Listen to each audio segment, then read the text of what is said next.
एक लम्हे को मैंने ये सोचा कि मैं इसको म्यूट कर दूं, क्योंकि इसमें सिर्फ एक शोर होगा और उस नॉइस में आपको कुछ भी सुनाई नहीं देगा और या वो आपके किस काम का है। हेलो व्यूवर्स, गर्मियों की आमद है और अभी आपको जैसे पता है कि पंजाब में व्हीट हार्वेस्टिंग सीजन जो है वो स्टार्ट हो जाता है। तो गंदम की कटाई जो है वो तकरीबन उसका प्रोसेस जो है वो शुरू है और कहीं कहीं पे मुकम्मल भी हो चुका है। और उसके साथ साथ अभी गंदम की जो थ्रेशिंग है, इसकी जो फाइनल हार्वेस्टिंग होती है, जिसके बाद इसको गंदम के जो दाने होते हैं, ग्रेन्स को अलग कर लिया जाता है, तो वो भी स्टार्ट हो चुका है। तो इसका एक प्रोसेस जो है वो भी हम आपको दिखाते हैं। ये गंदम का खेत है जिसमें अभी आप देख सकते हैं कि इसकी कटाई जो है वो मुकम्मल हो चुकी है यहाँ पे।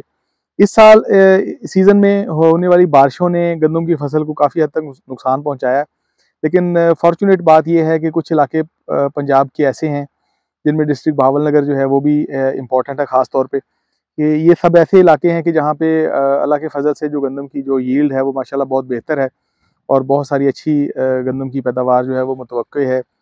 और अभी गवर्नमेंट जो है इसकी बाइंग के ऊपर भी काफ़ी तवज्जो दे रही है, ऑल्दो कि हमारे पास इसकी स्टोरेज के लिए कोई मुनासिब इकदाम नहीं है। जो मैं गवर्नमेंट से भी गुजारिश करना चाहूँगा कि आप इसकी जो गंदम की जो प्रॉपर स्टोरेज है उसके लिए आप अच्छे इंतजाम करें। हम ओपन एयर में बाहर फील्ड के अंदर हम गंदम को स्टोर कर देते हैं, उसके ऊपर तरपालें वगैरह डाल के उसको कवर करते हैं, जिससे फिर नुकसान का अंदेशा होता है। पड़ी पड़ी गंदम ख़राब हो जाती है, कहीं फ्लड आ जाए, हैवी रेन्स हो जाएँ, उसकी वजह से गंदम ख़राब होती है। तो ये देखें, ये जो एक बड़ा मुशक्क़त तलब काम है। गंदम की जो फसल है वो अपने उगने के मराइल से लेके तो कोई 6 महीने का वक्त लेती है तैयार होने तक। और 6 माह के बाद जब ये तैयार होती है तो उस वक्त तक गर्मी आ चुकी होती है, फिर इसकी फाइनल कटाई का सीज़न आता है तो इसको काट दिया जाता है। इसके 2-3 ट्रेडिशनल मेथड हैं। हाथ से कटाई होती है एक, तो वो रूटीन का एक तरीक़ाकार है जो किसान करते हैं। इसके अलावा अभी ट्रैक्टर वगैरह के ऊपर एक रैपर मशीन आ गई हुई है जो उसको रैप कर करके एक साइड के ऊपर फेंक दी जाती है और फिर उसे बाद में गांठों की शक्ल में बांध दिया जाता है। और फाइनल जो है वो एक जदीद हार्वेस्टिंग सिस्टम है जो कि इसको हार्वेस्ट करता है। लेकिन उसके लिए फिर बहुत बड़े बड़े प्लॉट्स होते हैं, अगर बड़े प्लॉट्स अवेलेबल हों तो फिर लोग उस हार्वेस्टिंग के ऊपर जाते हैं। तो अभी आप ये देखें, जैसे आप ये देख सकते हैं, तो ये गंदम के बहुत सारे खोशे हैं।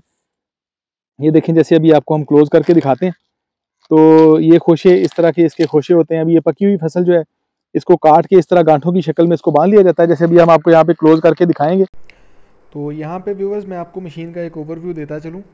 आप ये देखिए, ये ट्रैक्टर है और इसके साथ ये थ्रेशिंग मशीन जो है इसको यहाँ पे लगा दिया जाता है। तो जैसा आप अभी क्लोज करके देख सकते हैं, तो इसमें ये सामने की साइड पे इस तरह ये इसके बेल्ट लगे होते हैं। इसके साथ ये एक रोटेटिंग शाफ्ट होती है जिसके साथ इसको ट्रैक्टर के साथ अटैच किया जाता है। और यहाँ पे इसके ऊपर आप ये देख सकते हैं जैसे ये पुलियाँ लगी हुई हैं। तो ये एक इसका वेट है स्टील का जो काफ़ी वज़नी होता है, और ये इसके प्रेशर को जब ये काम करती है तो इसकी रोटेटिंग प्रेशर को ये मेंटेन करता है। जब भी इसके ऊपर लोड आता है, जैसे जैसे गंदम इसके अंदर फेंकते हैं तो इसके ऊपर लोड आता है और उस लोड को ये मेंटेन करता है। और इन बेल्ट्स के साथ जो है ये पूरी मशीन घूमती जाती है और ऑपरेट करती है। इस साइड से नीचे जैसे आप देख सकते हैं, तो इसके नीचे ये एक स्टील मैश लगा हुआ है, छानना भी इसको कहते हैं पंजाबी में। तो इसका काम ये होता है कि ये जैसे जैसे गंदम इसके ऊपर गिरती है और तो इसके साथ साथ ये हिलता रहता है। और हिलने से ये होता है कि इसके अंदर जो भी वीट के अंदर, अनाज के अंदर जो डस्ट आती है या उसके अंदर जो भी मिट्टी वगैरह आ जाती है उसको ये वहाँ से रिमूव कर देता है। उसके बाद जो दाने होते हैं बिल्कुल वो साफ़ होके जब वापस आते हैं, तो उसके बाद उनको फिर आगे एक रोटेटिंग शाफ्ट लगी हुई है जो उसको उठाती है और उठा के उसको ट्रॉली के अंदर फेंकती है। वो भी अभी हम आपको थोड़ी देर में दिखाएंगे। ये जो साइड आपने देखी जहाँ पे मज़दूर खड़ा हुआ था, तो वो साइड जो थी वहाँ से गंदम को इसके अंदर फेंका जाता है रॉ फॉर्म में, जो फिर आगे थ्रेशिंग मशीन के अंदर जाके ऑपरेट होती है। जैसा भी आप देख सकते हैं वीडियो में कि ये जो थ्रेशर है ये भी चलना स्टार्ट हो गई है और इसके अंदर से निकलता हुआ भूसा जो है, जो तूड़ी है, वो आपको नज़र आ रही है, जिसको वीट हस्क भी कहते हैं इंग्लिश में। तो ये नज़र आ रही है और ये इसी तरह से मशीन ऑपरेट करती जाएगी। वो मज़दूर ऊपर खड़ा हुआ आपको नज़र आ रहा है जो उसके अंदर वो फेंक रहा है, गंदम फेंकता जा रहा है। और ये इसके जो दाने हैं, ग्रेन्स नीचे गिरते जाएंगे और उसी तरह वो जो स्टील मैश लगा हुआ है उस स्टील मैश के अंदर उनकी एक ऑटो फिल्ट्रेशन का सिस्टम बना हुआ है, जिसमें वो जब मशीन हिलती है तो वो जो ग्रेन्स हैं उसके अंदर से डस्ट और जो भी मिट्टी वगैरह उसकी जड़ों के साथ आ जाती है या किसी भी तरीके से कोई भी कंटेमिनेशन होती है वो वहाँ पे उसको रिमूव करके दूर कर देता है। और उसके बाद फिर जो इसके नीचे आप देखेंगे तो नीचे वाली साइड पे जब वो पहुंचते हैं दाने, वहाँ से आगे एक रोटेटिंग शाफ्ट लगी होती है जो बिल्कुल वैसे ही काम करती है जैसे टरबाइन मशीन का पंप काम करता है। तो उसके अंदर जैसे जैसे वो घूमती जाती है तो वो उसको उठा के अनाज को, दानों को, तो वो उसको डायरेक्टली उठा के ट्रॉली के अंदर फेंकता जाता है। तो ये एक लेटेस्ट इन्वेंशन है उसको ट्रॉली में फेंकने। इससे पहले ये सिस्टम जो था ये मैनुअल हुआ करता था और वो नीचे दाने जब गिरते थे इसमें से, थ्रेशर में से निकल के और इस तरह से नीचे फ़िल्टर होके, जैसे अभी आप देखें नीचे इसके ये मैच लगा हुआ जो मैंने आपको बताया था, तो यहाँ पे नीचे जब निकलते थे दाने, जैसे अभी आपको नीचे वो आते हुए नज़र आ रहे हैं, तो वो उसको हाथ से उठा के एक मज़दूर जो है वो उसको ट्रॉली में फेंकता था। तो अभी ये देखें ये सिस्टम नया लग गया है, तो जो इसको दानों को उठाता है और उठा के इस तरह डायरेक्टली वो यहाँ पे ट्रॉली के अंदर फेंक देता है। और भूसा जो है वो एक साइड पे जब इकट्ठा होता जाता है तो उसका एक बड़ा सा ढेर बन जाता है, और वो भी उसकी एक ढेर की जो फाइनल लुक है वो भी हम आपको दिखाएंगे। और दाने जो हैं वो इस तरह से गिरते रहते हैं और वो ट्रॉली के अंदर स्टोर होते रहते हैं।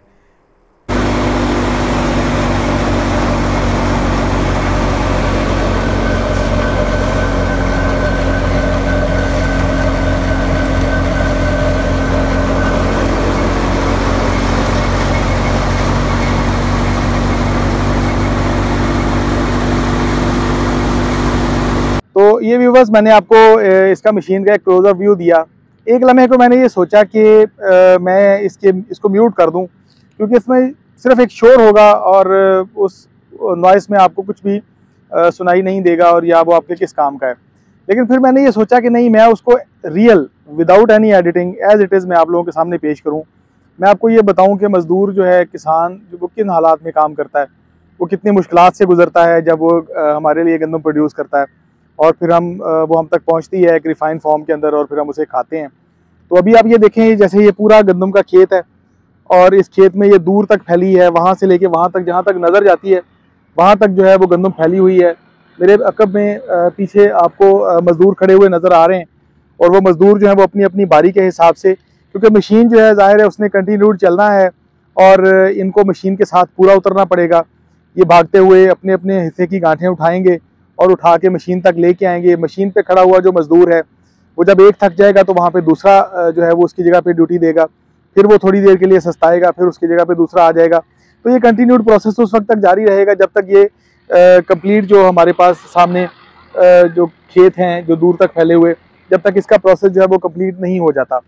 गर्मी भी है, शोर भी है, और आप देख सकते हैं कि मेहनत कितनी है, और इस मेहनत के बाद किसान को या मज़दूर को इसका जो मुआवजा मिलता है वो ना होने के बराबर है, और वो अपने सर्वाइवल की जंग लड़ रहा है।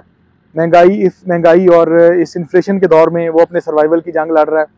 तो मेरे सिर्फ आप लोगों से ये गुजारिश है कि आपकी प्लेट में पड़ा हुआ खाना जब आप उसे किसी भी वजह से आप उसे छोड़ने लगें, आपका दिल नहीं चाह रहा, आपको बोरियत हो रही है, आपका मूड नहीं बन रहा, जब आप उसे ज़ाया करने लगें तो उसको ज़ाया करने से पहले आप एक दफ़ा ये ज़रूर सोचिएगा कि इस खाने को, इस नवाले को आप तक पहुँचाने के लिए जो इसके पीछे मज़दूर है, जो किसान है, जो अपने दिन रात एक करता है, जो 6 महीने अपनी मुशक्क़त करता है और फिर फाइनली इस प्रोसेस से गुज़र के वो ये जो अनाज है इसे आप तक पहुँचाता है, तो उसको किन किन मुसीबत से, किन किन मुश्किलात से गुज़रना पड़ता है। तो मुझे उम्मीद है कि आप वो नवाला जो है उसको ज़ाया नहीं होने देंगे। तो आप सब लोगों का बहुत शुक्रिया।